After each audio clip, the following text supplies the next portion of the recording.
A dire but not surprising warning today from the Bank of England. The bank says the UK is likely headed for a recession in the final 3 months of 2022. Let's bring in CTV's chief international correspondent, Paul Workman, who joins me from London. Paul, the UK, one of the first countries to make such a prediction. Tell us more about what the bank's saying. Well, we heard two nasty words today, recession and inflation. So the Bank of England has decided that inflation has to be brought down. It's likely to peak at about 13% this year. And so therefore interest rates are going to go up. And that, of course, is going to slow the economy down, put it into recession for at least a full year coming up before the Bank of England says those prices will start to come down and then the economy will start to grow. And it's pretty grave, it's pretty bleak, and it's going to cause a lot of suffering for people in this country. We know already that the energy prices are going to skyrocket, and a lot of people simply can't afford or won't be able to afford to rent or to heat their houses during the winter time. So it's going to be very, very difficult for the United Kingdom going into the next year, Jen. Yeah, and this follows on the heels of what the United States and Canada are also saying and doing with their interest rates. So what did the Bank of England do with their interest rates today? Well, it kicked it up about 5 points, which means it's the largest increase in something like 27 years. But it just is a trend that we've been seeing here for quite some time. The Bank of England has been kicking up those rates, trying to curb inflation as much as it possibly can. A year ago, it predicted that inflation would be 4%.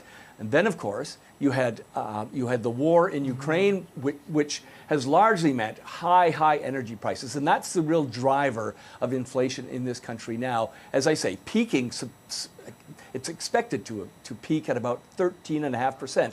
We haven't seen interest rates, well, I haven't been here that long, of course, but interest rates haven't been that high since like 1980 in the UK. Yeah. And so you mentioned the Ukraine war. Is that primarily the reason for this, or is the opposition using this as an opportunity to slam policies put in by Boris Johnson and previous leadership? Well, the Bank of England, supposedly neutral, blames it on high energy prices and the war in Ukraine.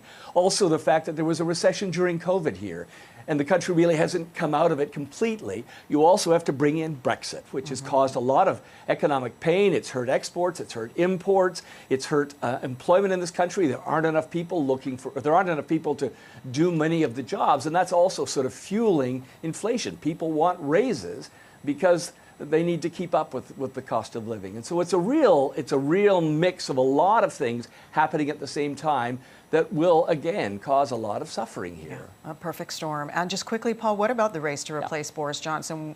Who is the front runner, Liz Truss or Rishi Sunak?